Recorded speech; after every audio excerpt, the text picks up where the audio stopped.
यहाँ से स्टार्ट करेंगे। नेक्स्ट है इसके यहाँ पर यूपी पीसीएस का हम लोग पेपर देख रहे थे, ठीक है। इसका टेस्ट यहाँ पर जो है पहला था, राइट। पहला हम लोगों ने पार्ट 1 देखा है इसका, तो पार्ट 1 यहाँ से हम लोग कवर करेंगे। उसके बाद यहाँ पर उसका पार्ट 1 पूरा हम लोग ने कर लिया है, पार्ट 2 यहाँ से आज कवर करेंगे और उसके बाद टेस्ट नंबर 2 को स्टार्ट करेंगे फिर, ठीक है। इस टाइप से हम लोग यहाँ पर जितने भी यहाँ पर क्लासेस है, जैसे कि आपका दृष्टि का है, नेक्स्ट आईएएस का है, फोरम के भी मैं करा चुका हूँ, और अपना यूकेटी चैनल है उसके भी हम लोग ने 5 पेपर करीब कर लिए। जो 5वां पेपर था वो फुल लेंथ था, ठीक है। तो वो भी काफी अच्छे क्वेश्चन यहाँ पर फ्रेम के कल मैंने आपको कराया था वो, तो देख सकते हो एक एक करके जितने यहाँ पर है वो, और साथ में इन सबके टॉपिक वाइज आपको यहाँ पर अच्छे से चीजें कवर करके चलना है, ठीक है। आते हैं, स्टार्ट करते हैं क्वेश्चन। 75 हम लोगों ने किए थे क्वेश्चन, इसके 76 से स्टार्ट करेंगे आज। 76 से 150 क्वेश्चन तक कवर करेंगे इसको। 76 से इसे बोला निम्नलिखित रिपोर्ट को उनको प्रकाशित करने वाले संगठन के बारे में विचार करना है। पहली बात है रिपोर्ट और उनके प्रकाशक संगठन कौन कौन से हैं। पहला है, यहां से बोला है इसमें कि विश्व आर्थिक परिदृश्य कौन जारी करता है रिपोर्ट, ये ठीक है, ये जारी करता है विश्व आर्थिक परिदृश्य का प्रकाशन अंतर्राष्ट्रीय मुद्रा कोष द्वारा समानता वर्ष में 2 बार किया जाता है। पहली बात क्या होगी, अंतर्राष्ट्रीय मुद्रा कोष, पहली बात करेक्ट है। सेकंड यहां से हो जाएगा कि विश्व विकास रिपोर्ट, ह्यूमन डेवलपमेंट इंडेक्स रिपोर्ट जो होती है ये वार्षिक रिपोर्ट है, राइट, ये विश्व बैंक द्वारा, करेक्ट है। तीसरा वैश्विक वेतन रिपोर्ट, वैश्विक वेतन जो रिपोर्ट है ये प्रकाशन अंतर्राष्ट्रीय श्रम संगठन द्वारा किया था ना कि विश्व आर्थिक मंच द्वारा। 1 2 करेक्ट है, गलत पूछा है तो केवल एक गलत है। केवल एक का मतलब यहाँ पर पहला नहीं होगा, केवल एक का मतलब कहने का कि तीन में एक स्टेटमेंट यहाँ पर कथन गलत है। क्वेश्चन नंबर 77 है, 2025 में भारत सांकेतिक जो नॉमिनल जीडीपी है उसके आधार पर विश्व की चौथी सबसे बड़ी अर्थव्यवस्था बन गया है। इस दावे के अनुसार भारत सांकेतिक जीडीपी में इनमें से किस देश से ठीक आगे था। आंसर क्या होगा, 77 का करेक्ट आंसर हो जाएगा यहाँ से जापान से ठीक आगे था, सी। अंतर्राष्ट्रीय मुद्रा कोष जो है आईएमएफ के विश्व आर्थिक परिदृश्य में प्रस्तुत अनुमानों के अनुसार भारत वर्ष में 2025 में मौद्रिक जीडीपी के आधार पर जापान को पीछे छोड़ते हुए अर्थव्यवस्था के आकार की संबंध में विश्व में चौथे स्थान पर प्राप्त कर लिया इसने, ठीक है। भारत की जीडीपी का लगभग 4.18 ट्रिलियन अमेरिकी डॉलर आंकी गई है इसकी। 78 नंबर आते हैं। 78 बोले उत्तर प्रदेश की एक जिला एक उत्पाद योजना के बारे में विचार करने। 1 डिस्ट्रिक्ट 1 प्रोडक्ट योजना उत्तर प्रदेश सरकार द्वारा जनवरी 2018 में शुरू की गई थी। 78 पहला स्टेटमेंट करेक्ट है, ठीक है। सेकंड, इस योजना के अंतर्गत उत्तर प्रदेश के सभी 75 जिलों में शामिल किया जाएगा, ये शामिल किया गया है। दोनों बातें करेक्ट है क्योंकि यूपी के इसमें सभी जो जनपद या जिले हैं वो शामिल किए गए हैं, ठीक है।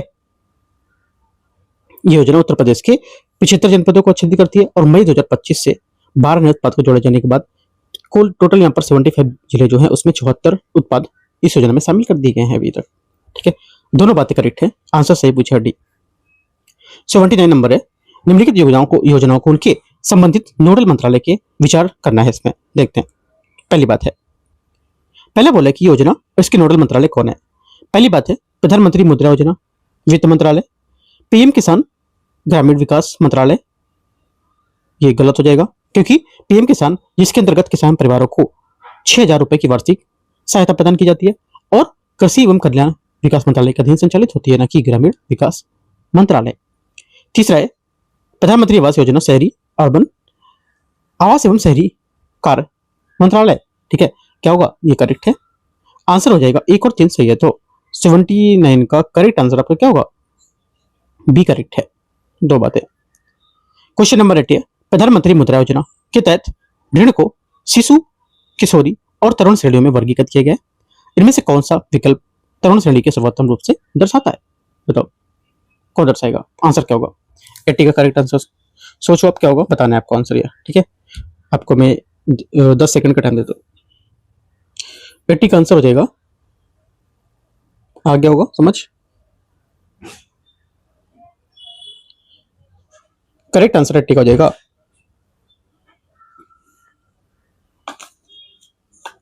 कितना होगा,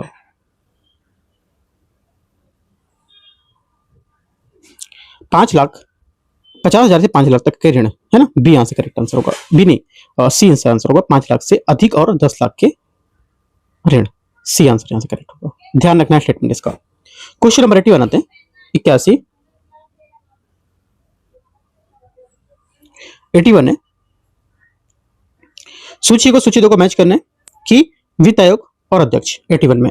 पहली बात है कि यहाँ से 14वां को होगा, 14वां वित्त आयोग 14, जो अध्यक्ष वाई वी रेड्डी थे।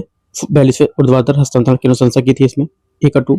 15वें हो जाएगा आपका यहाँ से B1 NK सिंह। 16वें क्या हो जाएगा आपका, क्या C3 अरविंद पनगड़िया। और 13वें की क्या हो जाएगा, विजय केलकर सही आंसर है। और जो अरविंद पनगड़िया है 16वें वित्त आयोग के अध्यक्ष है ये, और 2026 से 2031 की अवधि के लिए ध्यान रखना है। और जो 15वें वित्त आयोग के अध्यक्ष NK सिंह ये 2021 से 26 की अवधि तक है, अभी 2026 चला उस तक, ठीक है। तो इनका कुछ यहाँ पर अभी टाइम बाद यहाँ पे हटेंगे। तो आंसर क्या होगा, 81 का ये करेक्ट है। 82 नंबर है 82, निम्नलिखित में से विकास संस्थाओं और इसकी जो संस्थान है विचार करना है, संस्थान और इसकी स्थापना वर्ष कौन कौन से है। पहली बात है भारतीय औद्योगिक विकास बैंक 1964, पहली बात क्या है, करेक्ट है। सेकंड, भारतीय निर्यात विकास बैंक, विकास आयात बैंक 1982, ये भी करेक्ट है। तीसरा, राष्ट्रीय आवास बैंक 1988, तीसरी बात भी करेक्ट है। चौथा, भारतीय लघु विकास बैंक 1982, तीसरी बात यहाँ से, चौथी बात यहाँ से गलत है, क्योंकि भारतीय लघु विकास उद्योग बैंक जो है ये सिडबी की स्थापना सिडबी अधिनियम 1989 के अंतर्गत 2 अप्रैल 1990 को की गई थी, ना कि 1982 में। 1 2 3 करेक्ट है आंसर, गलत पूछा तो 1। 83 आते हैं 83, राष्ट्रीय आय की गणना विदेशों से प्राप्त निवल कारक नेफ्या NFIA को सकल घरेलू उत्पाद जीडीपी में जोड़ने से प्राप्त होता है क्या। ये प्राप्त होता है सकल राष्ट्रीय उत्पाद। क्या प्राप्त होता है, सकल राष्ट्रीय उत्पाद मतलब GNP, ठीक है। प्रवासी के अनुसार सकल राष्ट्रीय उत्पाद जो होता है ये सकल घरेलू उत्पाद प्लस विदेशों में निवल आय जो होती है NFIA उसके बराबर होगा, ठीक है। क्वेश्चन नंबर 84, भारत में मूल सूचकांक के संबंध में विचार करना है। भारत में थोक मूल सूचकांक WPI सेवाओं के मूल्य पर शामिल नहीं होते हैं, सेवाओं के मूल्य में शामिल नहीं होता इसमें। 84 का पहला करेक्ट है। सेकंड, महंगाई को नियंत्रित करने के लिए मौद्रिक नीति समिति उपयोग किए जाने वाले उपभोक्ता मूल्य सूचकांक CPI भारतीय रिजर्व बैंक द्वारा तैयार और जारी की जाती है। 84 का पहला तो करेक्ट होगा, लेकिन दूसरा आंसर गलत है, क्योंकि मौद्रिक नीति समिति जो होती है मॉनेटरी पॉलिसी कमेटी ये द्वारा मुद्रास्फीति लक्ष्यीकरण के लिए संयुक्त का लक्ष्य जो संकलन है ये इसका प्रकाशन सांख्यिकी और कार्यक्रम मंत्रालय जो होता है उसके अंतर्गत होता है, ठीक है, ना कि RBI द्वारा भारतीय रिजर्व बैंक के CPI आंकड़ों का उपयोग करना, परंतु उसका आकलन संकलन नहीं करेगा ये। तो याद रखना, मैंने आपको पहले ही बताया था कि जो टॉपिक था कौन सा, मॉनेटरी पॉलिसी कमेटी। मैंने जो टेस्ट पेपर कराए हैं यूपीपीसीएस के, मैं आपको बोलता जा रहा हूँ कि जितने मैं क्वेश्चन कराते जा रहा हूँ सब टॉपिक आप लिखते जाओ। जैसे कि यहाँ पर MPC आया, अगर आपने पढ़ा होता MPC जो मैंने बताया था पहले कि टॉपिक नोट करो और पढ़ो, तो टॉपिक अगर यहाँ से पढ़ा हो तो ये स्टेटमेंट आप सही कर लेते, ठीक है। इसलिए कहता हूँ टेस्ट लगाने से फायदा नहीं होगा, आप 100 टेस्ट लगा डालो, जब तक आप इन टॉपिकों को जाकर डीप में नहीं पढ़ोगे सब क्वेश्चन आपको दिखते रहेंगे नए नए। इस वजह से जितने टॉपिक आ रहे हैं सब टॉपिक को लिस्ट करो और एक एक करके पूरा सीरियल वाइज अच्छे से पढ़ो, ठीक है। और टेस्ट सॉल्व करो, टेस्ट के टॉपिक निकालो, ठीक है। ये सबसे अच्छा बेस्ट तरीका है। भाई नहीं निकाल पा रहे तो बोलो, मैं आपको कुछ लिस्ट यहाँ पर बना के मैं भी शेयर कर दूंगा। आगे आते क्वेश्चन 85। अच्छा, तीसरा स्टेटमेंट बचा है। तीसरा बोला इसमें 84 में कि भारत में वर्तमान थोक मूल्य सूचकांक श्रृंखला का आधार वर्ष 2022-23 है, करेक्ट है। 1 और 3 सही है, दूसरा आंसर गलत हो गया। आंसर यहाँ से क्या होगा, आंसर यहाँ से 1 और 3 C करेक्ट है। और यहाँ पर जिससे पहले 2011 के आधार को संशोधित किया गया इसलिए 22-23 हो गया। क्वेश्चन नंबर 85 है, भारत में केंद्र सरकार और राज्य सरकार के जो मध्य कर का बंटवारा है उसके संबंध में केंद्र सरकार द्वारा आरोपित किसी भी उपकर से जो होता है यदि भार सरचार्ज जिसको बोलते हैं उससे प्राप्त आय राज्यों के साथ नहीं बांटी जाती है और यह विभाज्य पूल का हिस्सा नहीं होता है। पहली बात 85 का क्या होगा, करेक्ट है। सेकंड, विभाज्य पूल में संविधान की 7वीं सूची में वर्णित संघ सूची के सभी कर शामिल होते हैं, गलत है, क्योंकि विभाज्य पूल में संघ संबंधी सभी टैक्सेस यहाँ पर कर शामिल नहीं होते हैं। इसमें उपकर, अधिभार, तो संग्रहण की लागत शामिल नहीं की जाती है, बाकी यहाँ पर शामिल होते हैं, ठीक है। इसलिए कहना गलत होगा कि संघ सूची के सभी कर इसमें हिस्सा होंगे। संविधान के आर्टिकल 270 में केंद्र सरकार और राज्य सरकार के बीच कर होने वाली शुद्ध आय के बंटवारे का प्रावधान करता है। तीसरा करेक्ट है। 1 और 3 85 का है। 86 नंबर है, यदि भारतीय रुपए का अमेरिकी डॉलर के मुकाबले अत्यधिक मूल्यह्रास हो जाता है तो अन्य सभी परिस्थितियों में समान रहती है, तो अल्प से मध्यम अवधि के निम्नलिखित में से कौन से परिणाम सर्वाधिक होंगे। आंसर 86 का हो जाएगा। पहला, वैश्विक बाजारों में भारतीय जो निर्यात कीमत है उसके दृष्टिकोण से अधिक प्रतिस्पर्धी हो जाएगा, सही बात है, हो जाएगा। यद्यपि जो वास्तविक निर्यात मूल्य है उसकी लोच निर्भर करेगी उस पर। सेकेंड बात है, अमेरिकी डॉलर में लिए गए भारत के विदेशी ऋण पुनर्भुगतान की लागत हेतु कम हो जाएगी। तीसरी बात है, आयातित मुद्रास्फीति बढ़ सकती है क्योंकि कच्चे तेल जैसे आयातित वस्तुएं की कीमत बढ़ जाएगी। तो तीसरी बात क्या होगी? करेक्ट है, लेकिन दूसरी बात गलत है यहाँ से इसकी। दूसरी बात इसलिए गलत है क्योंकि ये बोला था अमेरिकी डॉलर के लिए भारत में विदेशी ऋण से पुनर्भुगतान की लागत कम हो जाती है। ये गलत है स्टेटमेंट, क्योंकि रुपए के मूल्य से डॉलर मूल्य वर्ग की जो बाह्य ऋण है उसके भुगतान अधिक महंगा हो जाता है, ना कि कम होता है। ठीक है, तो स्टेटमेंट ध्यान से पढ़ना है, क्या गलत है क्या सही है। तो पहला और तीसरा करेक्ट है आंसर पे। 87 नंबर है, भारतीय वित्तीय प्रणाली के संबंध में विचार करना है। पेंशन निधि विनियामक एवं विकास प्राधिकरण को वर्ष 2013 में संसद के एक अधिनियम द्वारा वैधानिक रूप से दर्जा दिया गया था, प्रदान किया गया था। पहली बात 87 फर्स्ट स्टेटमेंट करेक्ट है। सेकंड, भारतीय बीमा विनियामक एवं विकास प्राधिकरण इरडाई की स्थापना नरसिम्हा समिति की सिफारिश के आधार पर की गई थी। सेकंड गलत है, क्योंकि भारतीय बीमा विनियामक और प्राधिकरण की स्थापना आर एन मल्होत्रा समिति की सिफारिश के आधार पर की गई थी, जिसने बीमा क्षेत्र में सुधारों का निरीक्षण किया था। भारतीय प्रतिभूति और विनिमय बोर्ड सेबी तथा इरडाई दोनों आदेशों के विरुद्ध प्रतिभूति अपीली न्यायाधिकरण में अपील की जा सकती है। क्या होगा? करेक्ट है, 1 और 3 दोनों सही है, आंसर यहां से सी। क्वेश्चन 88 है, भारत के आर्थिक इतिहास के निम्नलिखित महत्वपूर्ण घटनाओं पर कालक्रम को लगाना है। 14 प्रमुख वाणिज्यिक बैंकों का राष्ट्रीयकरण, ठीक है, ये दे रखा है, और ये दे रखा है नई आर्थिक नीति का उदारीकरण, निजीकरण, भूमंडलीकरण, और तीसरी बात दे रखी है वस्तु सेवा कर जीएसटी और ब्रिटेन वुड्स सम्मेलन। तो देखो पहला यहाँ से क्या होगा, सीरियल वाइज अगर लगाएंगे हम लोग क्रम से, तो यहाँ से पहला आएगा आपका चौथा स्टेटमेंट, ब्रिटेन वुड्स सम्मेलन का भारतीय रुपए का मूल्यन कब? 1966। उसके बाद आएगा चौथे के बाद आपका पहला 1969 में कौन सा? 14 प्रमुख वाणिज्यिक बैंकों का राष्ट्रीयकरण। उसके बाद आपका आएगा दूसरा, मतलब नई आर्थिक नीति, उदारीकरण, निजीकरण और भूमंडलीकरण, मतलब 1991, एलपीजी जिसको बोलते हैं, एलपीजी मतलब लिबरलाइजेशन और क्या होता है? प्राइवेटाइजेशन। ठीक है, ये तो क्या होगा? सेकंड हो गया। उसके बाद आपका 4 फंड्स 2 और एक आपका तीसरा आ जाएगा 2017 वस्तु सेवा कर जीएसटी। ठीक है, करेक्ट आंसर यहां से 4, 1, 2, 3 सही आंसर यहां से ए करेक्ट है 88 का। 89 नंबर है, भारतीय बैंकिंग प्रणाली में दबावग्रस्त अस्थियां के प्रबंधन के संबंध में विचार करना है। कथानिक दिवाला एवं शोधन अक्षमता संहिता 2016 दिवालियापन के समाधान के लिए एक समयबद्ध प्रक्रिया प्रदान करती है, जिसमें समाधान प्रक्रिया को निर्धारित समय सीमा के भीतर पूरा करना होता है। 89 पहला स्टेटमेंट सही है। सरफेसी अधिनियम 2002 के अंतर्गत बैंकों और वित्तीय संस्थाओं को निर्धारित शर्तों के अधीन न्यायालय में हस्तक्षेप के बिना प्रतिभूति हितों को लागू करने और बकाया राशि वसूल करने का अधिकार होता है। सेकेंड, ये भी करेक्ट है। दोनों बातें यहां से क्या है? करेक्ट है, और इसकी व्याख्या नहीं कर रहा है। कर रहा है या नहीं कर रहा है? क्यों नहीं कर रहा है?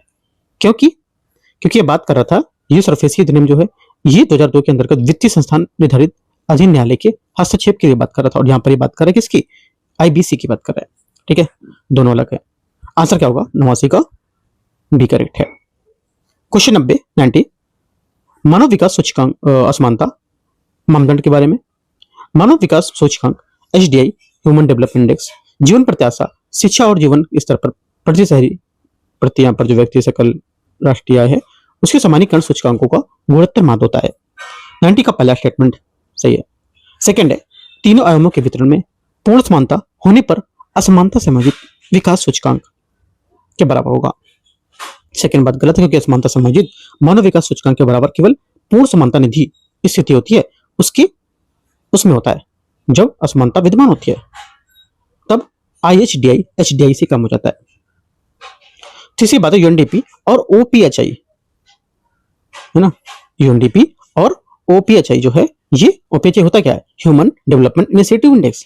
ठीक है, इसके बराबर होता है ओपीएचआई द्वारा जारी बहुआयामी निर्धारण सूचकांक एमपीआई स्वास्थ्य शिक्षा जीवन स्तर के आयामों को संकेतक के रूप में प्रयोग करता है। तीसरी बात करेक्ट है। बहुत इंपॉर्टेंट क्वेश्चन है, एक पॉइंट घुमा करके दिया हुआ है, तो नोट करो चीजों को। ठीक है, तो यहाँ पर क्या होगा? तीसरा करेक्ट है, क्योंकि वैश्विक बहुआयामी गरीबी सूचकांक में प्रकाशन संयुक्त रूप से संयुक्त राष्ट्र विकास कार्यक्रम यूएनडीपी तथा Oxford poverty and human development initiative द्वारा किया जाता है, जिसको ओपीएचआई बोलते हैं। और ये गरीबी, अतिव्यापन, वंचन को 3 आयामों में मापता है, जैसे कि स्वास्थ्य, शिक्षा, जीवन स्तर। इनका आकलन कुल 10 संकेतों के आधार पर किया जाता है। सिंपल सा क्वेश्चन पूछ लेगा ओपीएचआई के बारे में, Oxford power trend human development institute के बारे में विचार करो। इसका जो बोलेगा ये कुल टोटल मिलाकर के 6 संकेतकों में बट जाता है। दूसरी बात, इसमें 4 आयाम होते हैं, ऐसा करके बोलेगा, बल्कि दोनों गलत है, क्योंकि 4 आयाम नहीं होते, 3 आयाम होते हैं और ये 10 संकेतों पर दिया जाता है। तो स्टेटमेंट को ध्यान से अच्छे से पढ़ के लिखो, ठीक है। 90 का 1 और 3 करेक्ट है, सी। क्वेश्चन नंबर 91 आते हैं। नीचे दिए गए भी कथन और कारण देखते हैं इसको। पहला बोला है, तेंदुलकर समिति ने एक निश्चित उपभोग मानक पर आधारित निर्भरता रेखा पद्धति को समाप्त कर दिया है। 91 फर्स्ट स्टेटमेंट यहां से करेक्ट है। सेकंड है, इसने एक समान निर्धनता रेखा उपभोग टोकरी को अपनाया तथा स्वास्थ्य और शिक्षा पर निजी व्यय को इसमें शामिल किया था। दोनों बातें करेक्ट है। 91 का आंसर बी करेक्ट है, इसकी व्याख्या भी कर रहा है। 92 मानव पूंजी के संबंध में विचार करने।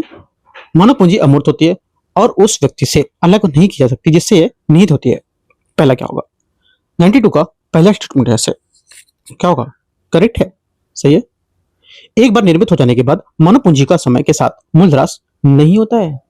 सेकेंड बात गलत है, क्योंकि मानव पूंजी का मूल्यह्रास तभी भी होता है और ये तकनीकी परिवर्तन के कारण कौशल प्रासंगिक अप्रासंगिक हो सकते हैं, ठीक है।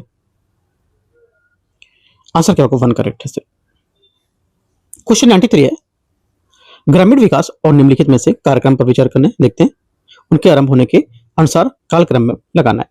93 पहले आएगा आपका सीडीपी। सीडीपी कहने का मतलब सामुदायिक विकास कार्यक्रम 1952, ठीक है, सीडीपी हो गया। उसके बाद आपका आएगा आईआरडीपी। आईआरडीपी कब हुआ था? चौथा आएगा उसके बाद, मतलब ये 1978। जीआरवाई, जीआरवाई मतलब जवाहर रोजगार योजना, ये आई थी 1989। और एसजीएसवाई स्वर्ण जयंती ग्राम स्वरोजगार योजना 1999। आंसर हो जाएगा 2 4 3 1। 2 4 3 1 इसका सही आंसर होगा। 93 का 2 4 3 1 ए में है। 94 आते हैं, सूची 2 को मैच करेंगे, देखते हैं कार्यक्रम और इसके मुख्य केंद्रित कौन कौन है। 94 पहला ट्राइसियम स्वरोजगार हेतु ग्रामीण युवाओं का प्रशिक्षण पर 1979 में, ठीक है, और ये स्वरोजगार के लिए ग्रामीण युवाओं को प्रशिक्षित करना था। आगे डीडब्ल्यूसीआरए हो जाएगा आपका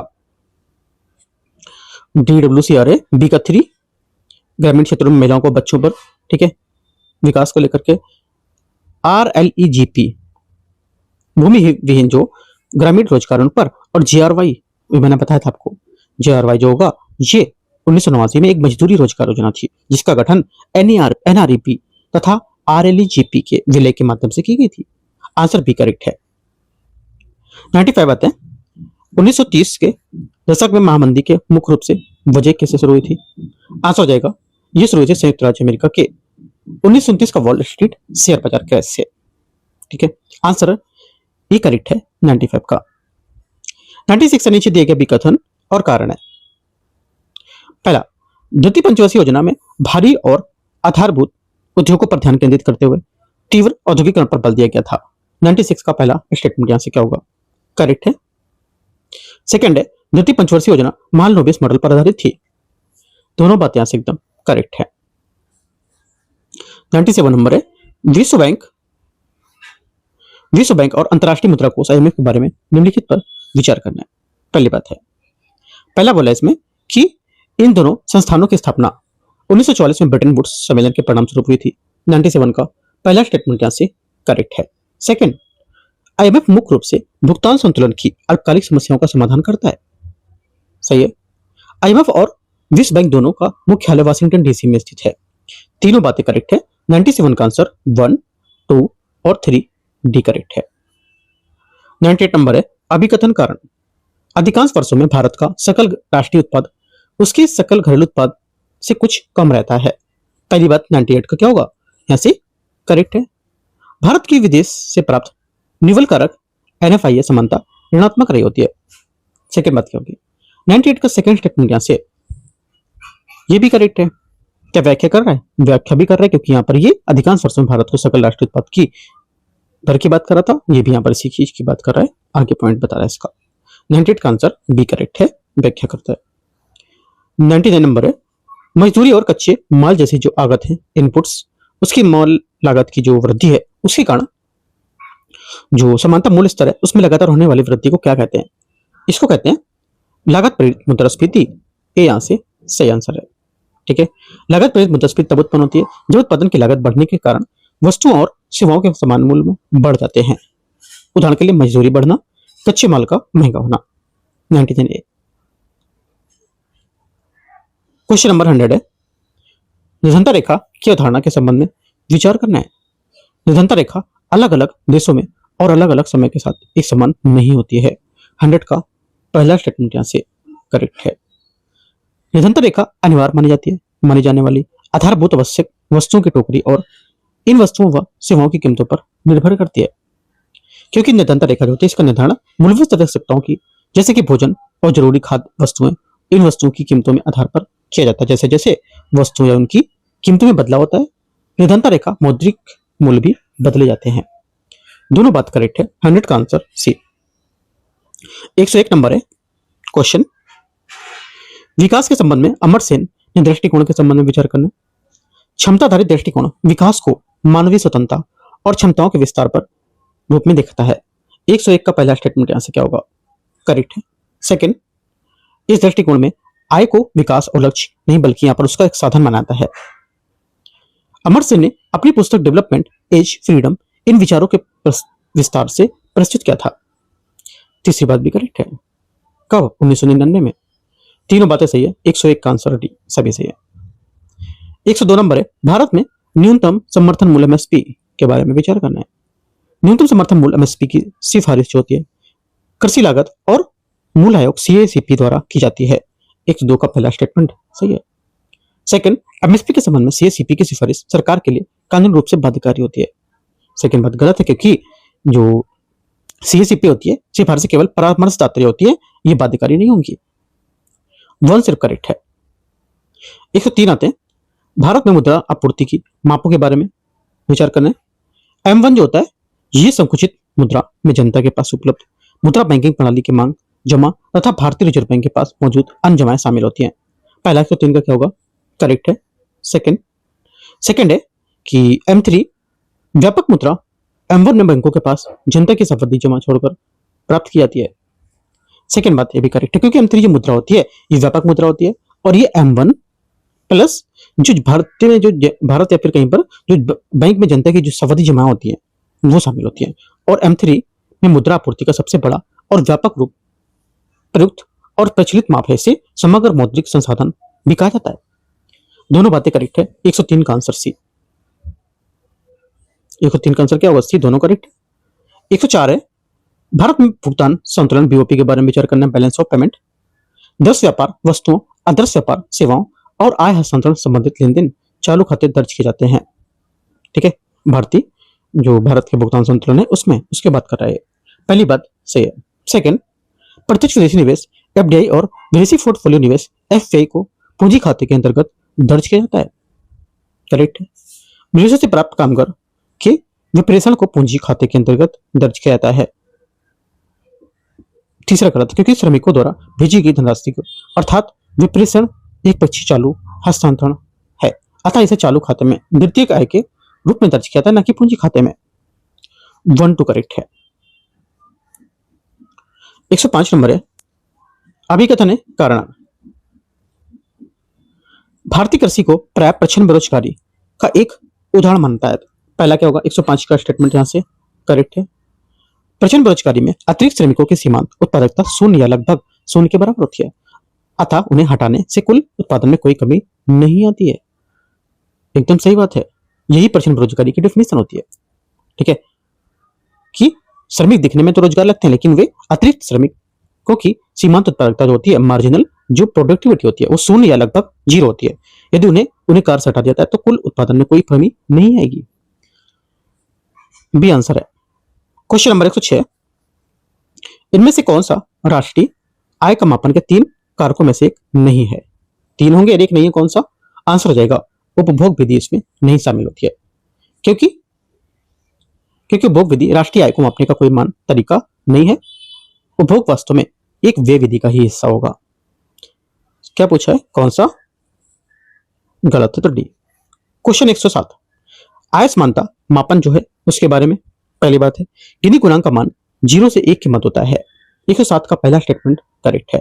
गिनी गुणांक का उच्चतम मान अधिकतम आय असमानता को दर्शाता है, सही है। गिनी गुणांक ऑरेंज वक्र से प्राप्त किया जाता है, तीसरी बात भी करेक्ट है। तीनों बातें सही है। 107 का आंसर डी 1 to 3। 108 है, सूची 1 क्षेत्रक और सूची 2 इसका प्रतिनिधि क्रियाकलाप।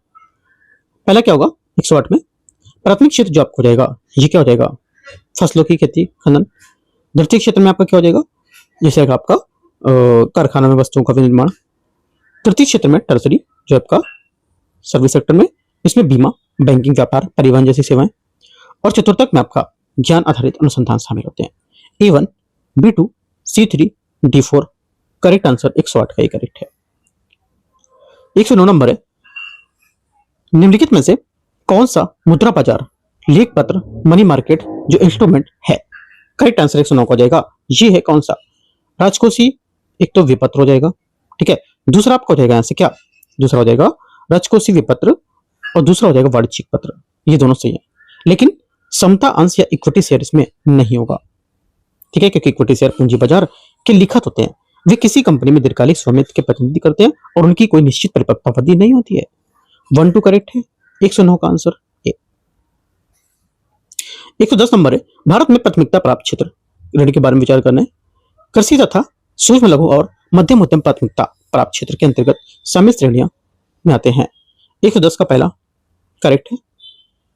बैंकों के लिए प्राथमिकता प्राप्त ऋण क्षेत्र को दिए गए जाने वाले ऋण से संबंधित लक्ष्य भारतीय रिजर्व बैंक द्वारा निर्धारित किए जाते हैं।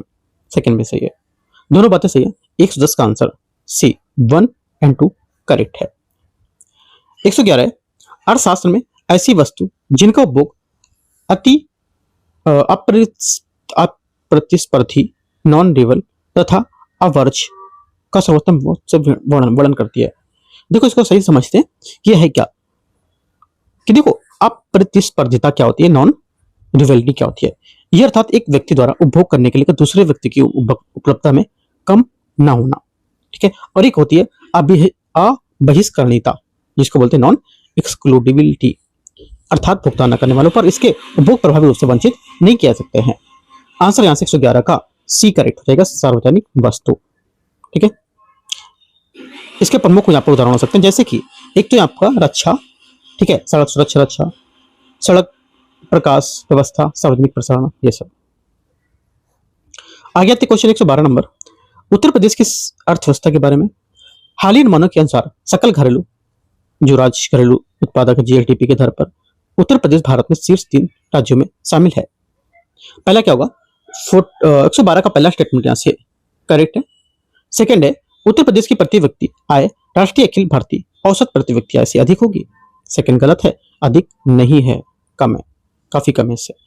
तीसरा है, उत्तर प्रदेश सरकार ने 2026 में अपना पहला राज्य आर्थिक सर्वेक्षण प्रस्तुत किया था। तीसरी बात करेक्ट है। 112 का भी करेक्ट है। 113 नंबर है, सूची 1 सूची 2 को मैच करते हैं। उत्तर प्रदेश का जनपद और उसका उत्पाद कौन सा है 113 में। पहला हो जाएगा भदोही, कालीन को लेकर के, ठीक है। उसके बाद मुरादाबाद हो जाएगा पीतल शिल्प को लेकर के, ठीक है, हस्तशिल्प को लेकर के। पीलीभीत आपका हो जाएगा क्या, पीलीभीत आपका हो जाएगा ढोलक, सही है, ढोलक बांसुरी उसको लेकर के। नहीं, पीलीभीत ढोलक को लेकर नहीं होगा, पीलीभीत आपका हो जाएगा पीलीभीत जो है ये पारंपरिक बांसुरी निर्माण के लिए है ना, ये होगा। और अमरोहा ढोलक के लिए होता है, ठीक है। आंसर क्या होगा, A2B1 और C का 3 होना चाहिए। A2B1 स्टेटमेंट थोड़ा मिस्टेक दे रखा है इसमें, मैं अपना खुद से बना लेता हूँ स्टेटमेंट। इसमें A का 2, B का 1, C का 3, D का 4, 2 1 3 4 मतलब 2 1 3 4 इसका आंसर होगा। 113 का ऐसा नहीं है इसमें, लेकिन अपना हिसाब से हम लोग इसको लिखेंगे। थोड़ा सा मिस्टेक दे रखा है, कुछ मिसप्रिंट हो गया होगा इसमें, ठीक है। आगे आते हैं, 114 नंबर है, सूची को सूची 2 को मैच करते हैं, देखते हैं इसमें। पहला बोला है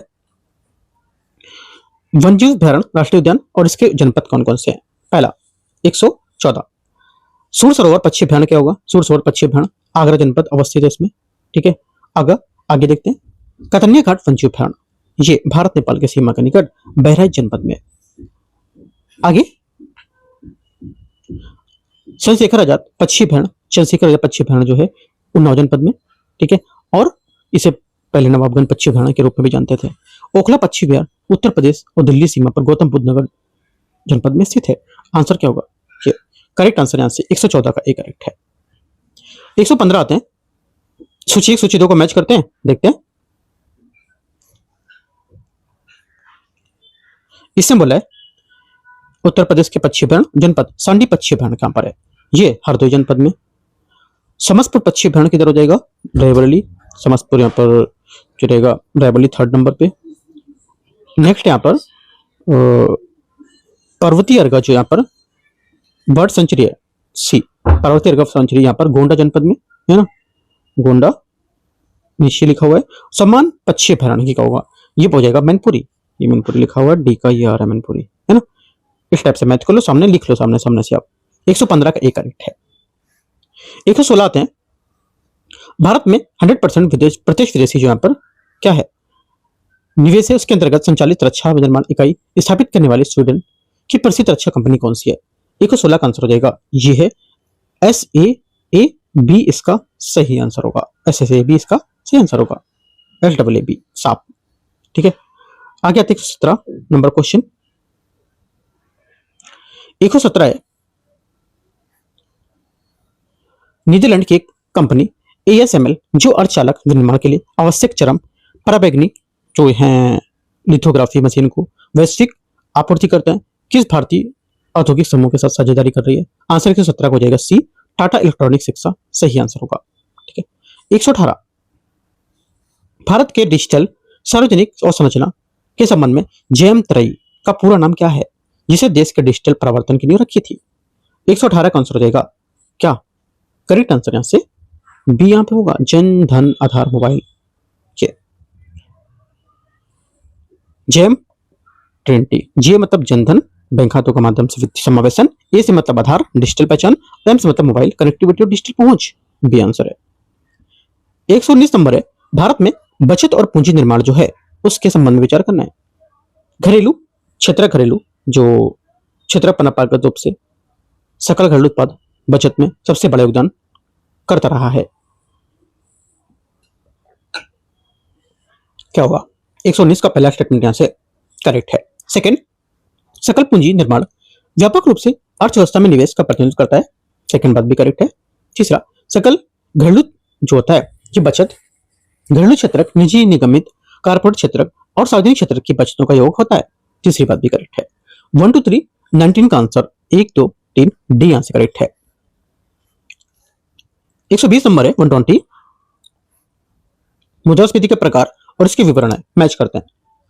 पहला हो जाएगा मंद मुद्रास्फीति, समान कीमत पर स्तर में काफी धीमी मामूली वृद्धि। सेकंड हो जाएगा कुढ़ती हुई मुद्रास्फीति, कीमतों में अत्यधिक तीव्र जो 2 से अधिक 3 अंकों तक पहुंच जाती है। अति मुद्रास्फीति, अत्यधिक उच्च नियंत्रण बाहर से, है ना, ये हो जाएगा इसका। और डी का चौथा अपस्फीति जो होती है डिफ्लेशन, समान कीमत में स्तर पर निरंतर गिरावट। डिफ्लेशन में यूपीएससी और यूपीपीसीएस दोनों क्वेश्चन पहले पूछ चुके हैं, तो अच्छे से पढ़ना है टॉपिक को। 120 का आंसर करेक्ट है। 121 नंबर है 121, मांग की कीमत लोच के बारे में बताना है। ये कीमत में परिवर्तन के सापेक्ष किसी वस्तु की मांग की मात्रा में परिवर्तन की अनुक्रियाशीलता को मापती है, पहला करेक्ट है। जिन वस्तुओं की लगभग समान स्थानापन्न अधिक होते हैं उनकी मांग अपेक्षाकृत अधिक लोचदार होती है, सही है। तीसरा है अनावश्यक वस्तुएं जो होती हैं उसकी मांग समानता बेलोचदार होती है, जबकि विलासितापूर्ण वस्तुओं की मांग लोचदार होती है, एकदम करेक्ट है। जैसे कि मूलभूत खाद्य पदार्थ, नमक आदि का मान समानता लोचदार नहीं होता है, क्योंकि उपभोक्ता मूल्य परिवर्तन के बावजूद उन्हें खरीदते रहेगा, कितना ही महंगा हो, नमक खाना बंद कर देंगे नहीं, तेल खाना बंद कर देंगे नहीं, पानी पीना बंद कर देंगे नहीं, तो ये सब खाद्य मूल हमारे खाद्य वस्तु महंगे। आंसर क्या होगा? 1 2 1 डी करेक्ट है। यहाँ से 1 2 3 1 2 3 1 2 1 बोल रहा हूँ, 1 2 3 करेक्ट है डी।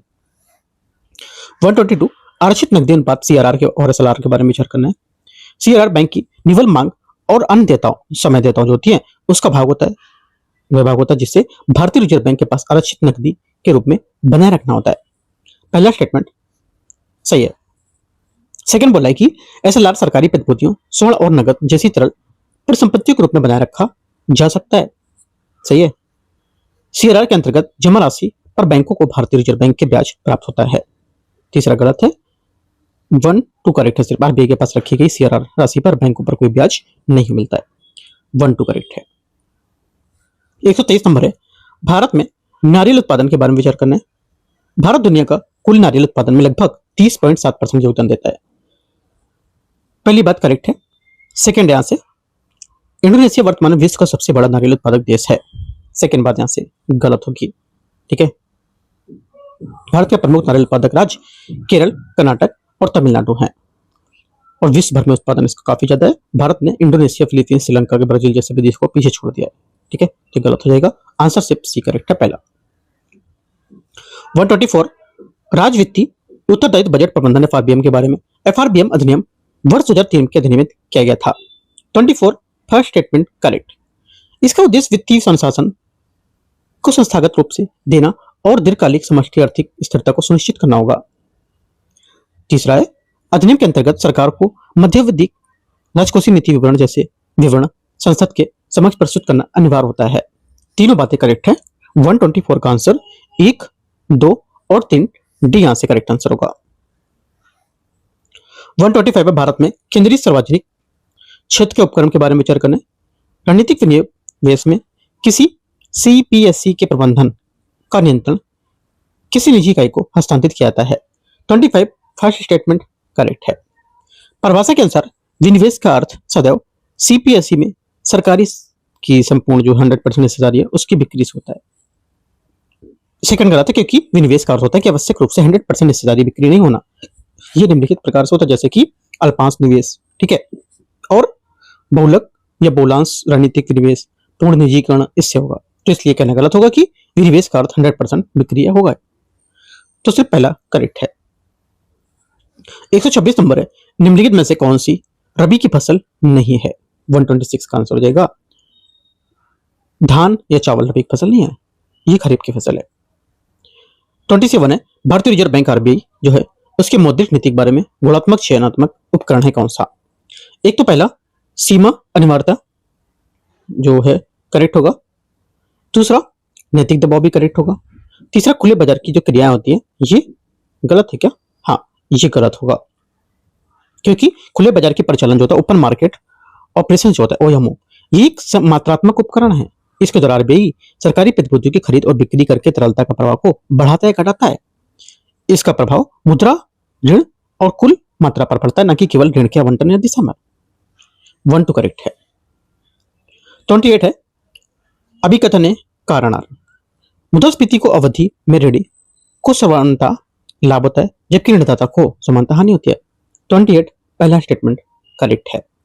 सेकंड, मुद्रास्फीति द्वारा वास्तविक मूल्य क्रय शक्ति को कम कर देती है, इसलिए ऋण का पुनर्भुगतान ऐसी मुद्रा में किया जाता है जिनका मूल्य ऋण लिए गए समय में प्रचलित मूल्य की तुलना में कम हो जाता है। दोनों बातें करेक्ट है इसकी, और व्याख्या भी एकदम सही कर रहा है। मुद्रास्फीति के अवधि ऋण के बारे में आपको पॉइंट नोट करना है और पूरी बातें इसकी लिखनी है और जाकर डीप में पढ़ना है इसको।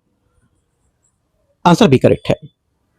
क्वेश्चन नंबर 129, हाल ही में यशोदा और कृष्ण शीर्षक वाली एक पेंटिंग सेफ्रॉन आर्ट द्वारा आयोजित नीलामी 167.2 करोड़ में बिकी थी, जिसने भारतीय कला के लिए एक नया कीर्तिमान स्थापित किया था। इस कलाकार को भारतीय फिल्मों में यूरोपियन या भारतीय विषयों में यूरोपियन एकेडमिक यथार्थवाद का समावेश करने को लेकर आधुनिक भारतीय कला के अग्रदूत के रूप में मानते हैं। किसकी बात कर रहे हैं? ये बात कर रहे हैं राजा रवि वर्मा की। काफी इंपॉर्टेंट है, काफी न्यूज में भी थे। और राजा रवि वर्मा का जन्म 1848 से 1906 के बीच यहाँ पर मतलब इनका टाइम पीरियड था। 1848 में जन्म हुआ था इनका, है ना। टाइम पीरियड इनका ये था जो बताया मैंने आपको। कहां पर हुआ था? केरल के किली मनूर में हुआ था। 129 हो गया। 30 आते हैं। 130 भारत एआई प्रभाव शिखर सम्मेलन 2026 के बारे में। इसका आयोजन नई दिल्ली में भारत मंडपम में किया गया था। क्या होगा पहला? 130 का पहला स्टेटमेंट क्या होगा सोचो।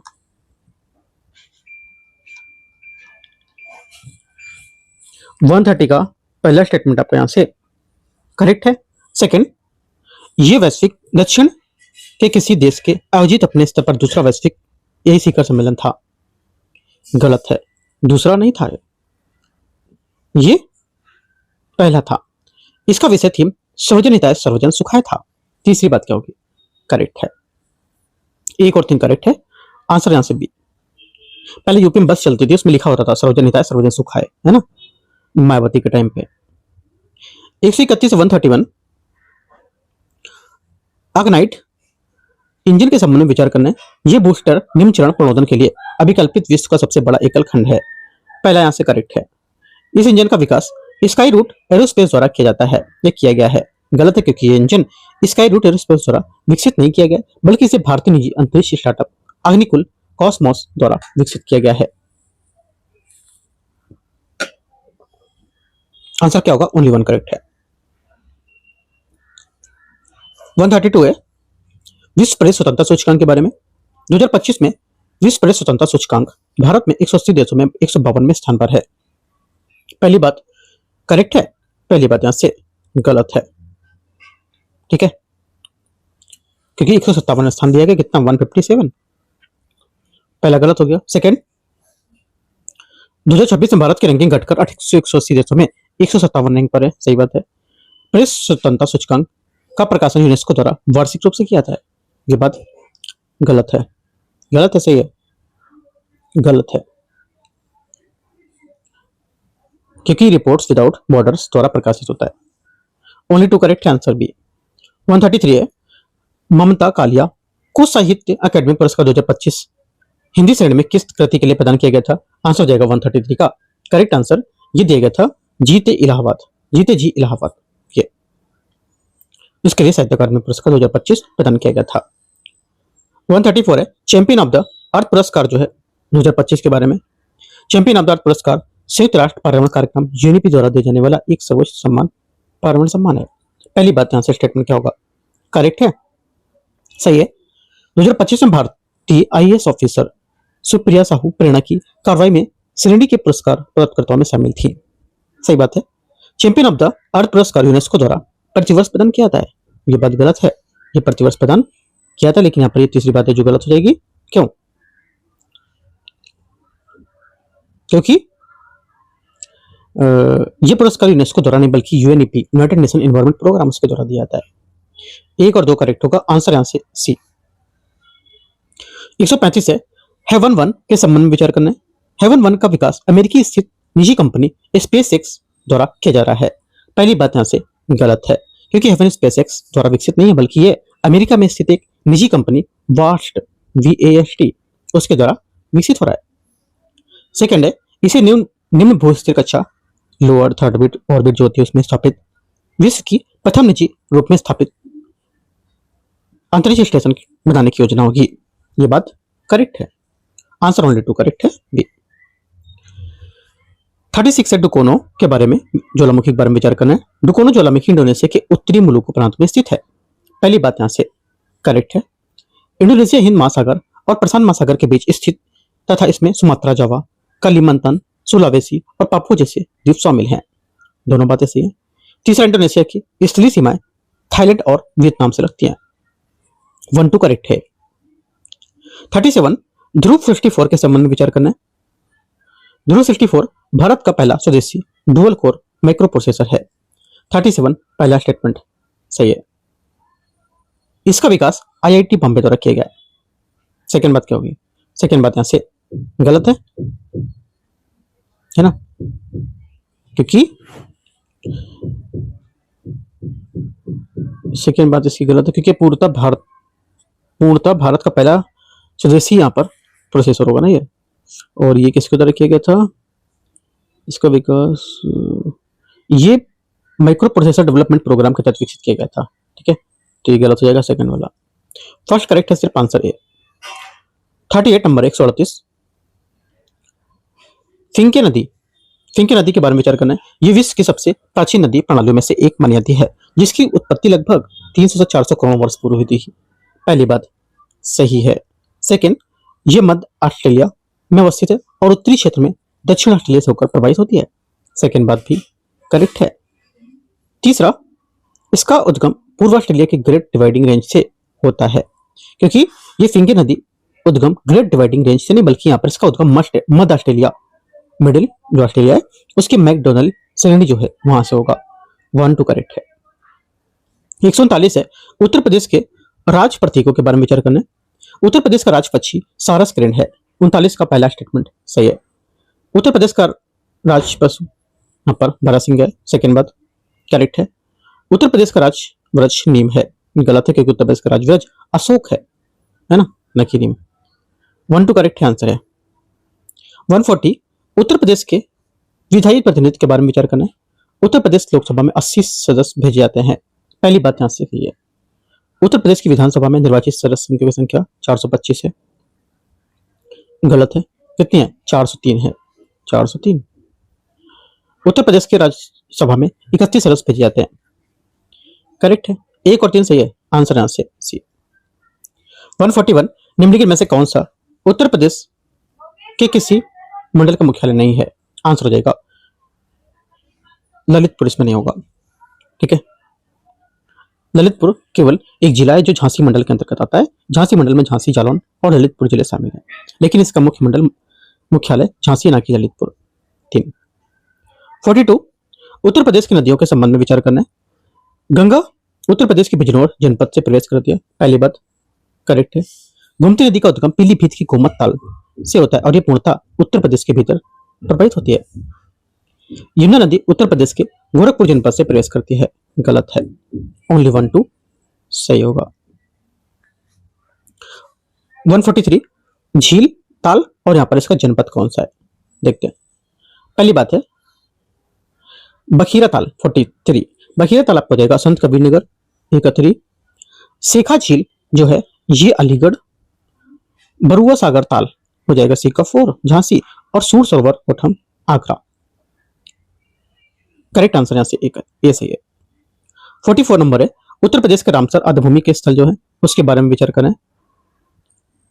ऊपरी गंगा खंड ब्रज घाट से नरोरा रामसर स्थल के रूप में नामित होने वाला पहला उत्तर प्रदेश का प्रथम स्थल था।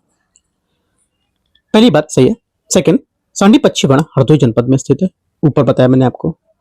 सूर सरोवर आगरा में स्थित एक रामसर स्थल है, यह भी बात मैंने ऊपर बताई थी आपको, जो एक मानव निर्मित जलाशय है।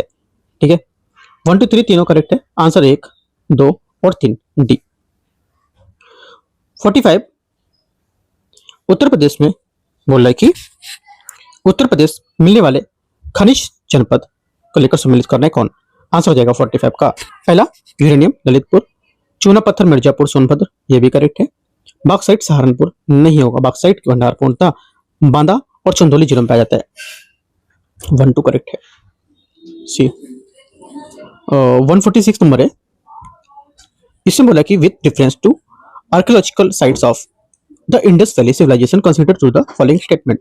फर्स्ट यहाँ पे Alamgirpur on the Hindon river marks in the eastern of the Indus valley civilisation. 146 का फर्स्ट स्टेटमेंट यहाँ से करेक्ट है। सेकंड यहाँ पर कि हुलास एंड जो हड़प्पन साइट्स है located in the Saharanpur district. Second क्या होगा? सेकंड भी कहिए क्योंकि यहाँ पर सहारनपुर में स्थित हुलास पश्चिमी उत्तर प्रदेश का एक हड़प्पाकालीन पुरा स्थल है। दोनों बातें सही है। तीसरा है सिनौली नोन फॉर इट्स क्या लिखा है चेरोइट एंड टॉफिन, है ना, चेरोइट एंड टॉफिन मतलब ताबूत और समाधान, उसको लेकर के यहाँ पर प्रसिद्ध है ललितपुर डिस्ट्रिक्ट में। तीसरा क्या होगा? तीसरी बात गलत है क्योंकि जो सिनौली है ये बागपत जिले में स्थित अनाखी ललितपुर में है। ये अपने तमपाषाणकालीन समाधि स्थल कब्रगाह के लिए प्रसिद्ध है और यहाँ रथ लकड़ी के ताबूत को अन्य अवशेष प्राप्त हुए थे। आंसर क्या होगा? 1 2 करेक्ट है, तीसरा गलत होगा बी। 147 है व्यक्तित्व यहाँ पर दे रखा है और इसके जन्म स्थान 47। पहली बात है 2 ऋषभदेव प्रथम जैन तीर्थंकर अयोध्या। पार्श्वनाथ काशी वाराणसी। बीरबल 1 कालपी और D3 मूल मलुकदास संत मलुकदास कड़ा कौशाम्बी। आंसर यहां से करेक्ट है। 48 नंबर है निम्नलिखित महाजनपदों को उनकी राजधानियों को जो कि वर्तमान उत्तर प्रदेश में स्थित है उस पर विचार करना है। वत्स कौशाम्बी करेक्ट है। सेकंड सूरसेन मथुरा करेक्ट है। उत्तरी पंचल कुशीनगर नहीं होगा क्योंकि उत्तरी पंचल की राजधानी अहिछत्र वर्तमान बरेली क्षेत्र थी, जबकि दक्षिणी पंचल की कैपिटल कंपीवल वर्तमान फर्रुखाबाद क्षेत्र थी। आंसर क्या होगा? 1 2 करेक्ट है। आंसर यहां से सी। 149 है सूची 1 सूची 2 को मैच करना है। नदी परियोजना और इसके क्षेत्र और जनपद कौन कौन से हैं इसके जिले।